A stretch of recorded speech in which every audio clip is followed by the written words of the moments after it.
Yo, I want to talk about the zero system today. I know you've probably seen a bunch of videos on Codex, maybe, or maybe you haven't. I don't know if people have done a lot of guides for this, but I want to talk about the fastest way to progress the Codex system to get to difficulty 10 here that maybe not that many people are talking about. So I want to specifically be talking about the easiest worlds to progress through.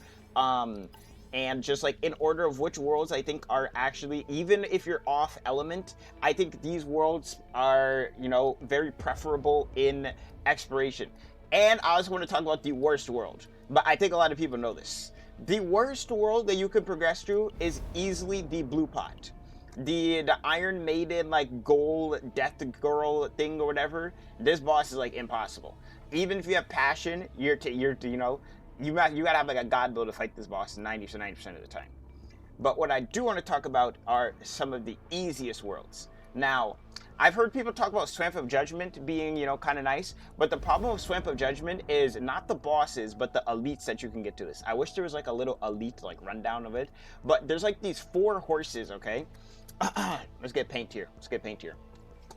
There's like these 4 horses, okay? Amazing drawing skills here. And right, and then there's you, right, with like your gun, and then these 4 horses right here, right, these guys give themselves morale every turn, and it's like +2, right? And then they all attack at the same time as well. So your HP bar, your minuscule HP bar, you probably started the run, maybe max HP decrease. You have like 900 max HP, What do these guys do?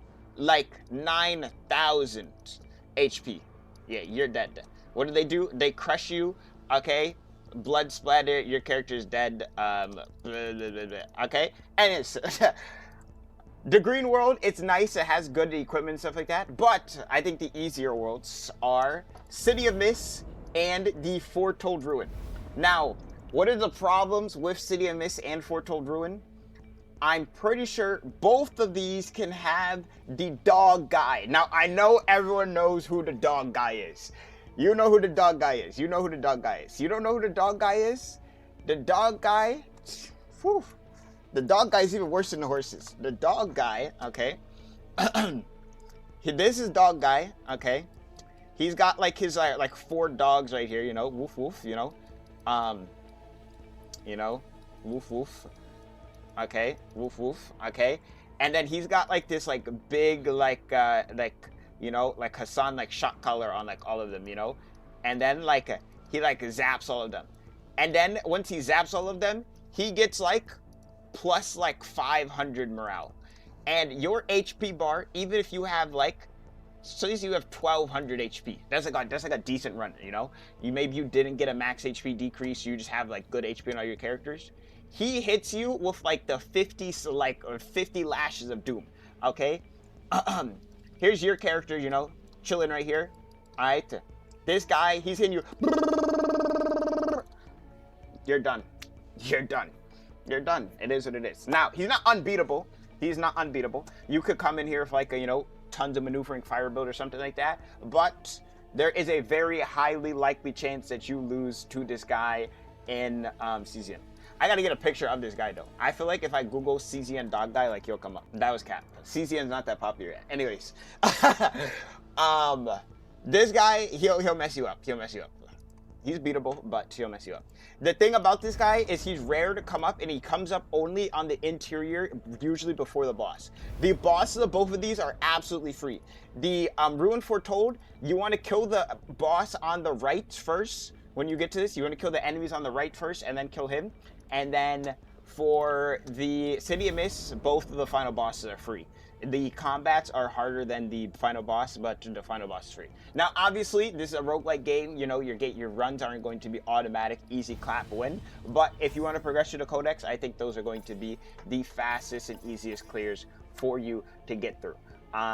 Let me know if you have something, a different strat, that you've been using in progression to Codex. But in my personal opinion, I think these are the easiest to clear through and get through. Like, for example, I think most of the worlds getting cannot rest in safe zones like impossible, but I've beaten City of Mist and Ruin Foretold with having that debuff before. That's why I chose it to be in my world right now, because I've done it. Now, will I win this one? I don't know. We'll see. But I have beaten it before with Cannot Rest and Rest Zones, and I just don't... I don't know if you're doing that in the other worlds. The Yellow World also... The Yellow World, the monsters are like... I feel like the monsters and the bosses are crazy in the Yellow World, right? Like a Blue Pot... The Blue Pot problem is like the dog guy and the final boss, right? Like the crab is like mega free, you know? No one cares about the crab on the outskirts, you know? But interior, you know, soul collector, collecting your soul 100%. And then there's also dog guy in this map. But this, I feel like the bosses are crazy and the enemies are crazy. All of the enemies in this give themselves crazy morale. It's always AoE fights, stuff like that. Now, if you have Kalipe, you could probably like rinse his world a couple of times. But for most people, I wouldn't recommend Twin Star Shadow. I wouldn't recommend Twin Star Shadow. Unless you want the items from it. Because every world does have its own unique items as far as I know. That's what I would talk about though. You know, as someone that's cleared through this bad boy, you know. I'm going to get the difficulty 10 today. You know, twitch.tv/gib. You know, besides that though. Hope you enjoyed this